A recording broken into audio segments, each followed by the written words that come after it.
ভারতের রাজনীতিতে বিরাট ঝড় উঠাতে চলেছেন তামিল সুপারস্টার থালাপতি বিজয়। দক্ষিণের তামিলনাড়ু রাজ্য জয়ে তামিলনাড়ুতে মোদির দীর্ঘদিনের স্বপ্ন এই সিনেমা হিরোর সামনে শেষ হতে চলেছে। বিধানসভা ভোটের বুথ ফেরত সমীক্ষা নিয়ে সেখানকার রাজনীতি মেগাস্টার থালাপতি বিজয়, যার আসল নাম জোসেফ বিজয় চন্দ্রশেখর, তামিলনাড়ুর প্রধান দুই দলকে হারিয়ে মোদির বিজেপির ক্ষমতায় আসার পথে প্রধান আদর্শিক শত্রু বলেছেন থালাপতি।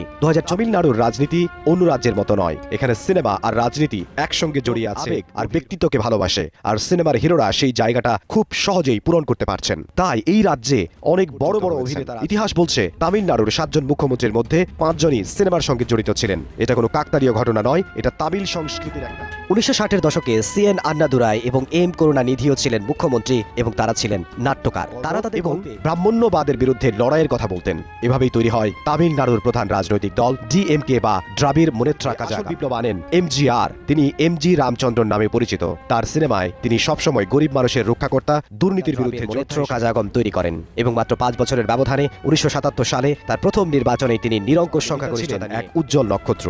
অন্যতম প্রভাবশালী রাজনীতিবিদ এবং প্রখ্যাত চলচ্চিত্র অভিনেত্রীও ছিলেন তিনি। জয়ললিতা সাধারণ মানুষের কাছে আম্মা বা তামিলনাড়ুর মুখ্যমন্ত্রী হিসেবে দায়িত্ব পালন করেছেন। তামিলনাড়ুতে সিনেমার জনপ্রিয়তা সরাসরি রাজনৈতিক শক্তিতে রূপান্তর করতে এসেছেন থালাপতি বিজয়। থালাপতি গত 30 বছর ধরে তামিল সিনেমার এক জনপ্রিয় মেগাস্টার। তার ছবিতে সবসময় দেখানো হতো একজন দুর্নীতিগ্রস্ত নেতাদের চ্যালেঞ্জ করে গরিব মানুষের পক্ষে দাঁড়ায়।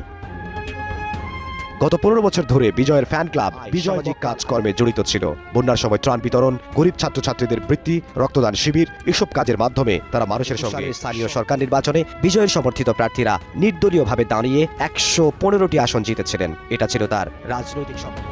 বিজয় তার দলকে সেন্ট্রাল লেফট অর্থাৎ কেন্দ্র বামপন্থী বলে ঘোষণা করেছেন। তিনি 3 জন মহান ব্যক্তির আদর্শকে একসঙ্গে নিয়ে জন্মগতভাবে সব প্রাণী সমান। বিজয় প্রায়ই তার সমর্থকদের বলেন বিজেপি তার আদর্শিক শত্রু, তার রাজনৈতিক শত্রু, কারণ দলটির পরিবারতন্ত্র ও দুর্নীতি।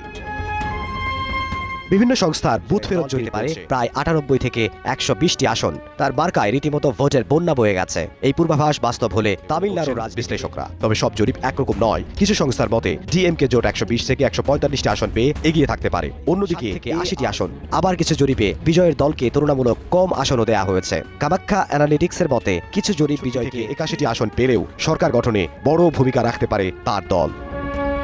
তামিলনাড়ুর 80% ভোটার সমালোচনার রাজনীতি করছেন না, বরং তিনি তার রাজ্যের জন্য একটি পরিষ্কার রোড ম্যাপও দিয়েছেন। তার প্রধান প্রতিশ্রুতিগুলোর মধ্যে রয়েছে তামিলনাড়ুকে $1.5 ট্রিলিয়ন অর্থনীতিতে রূপান্তর করা।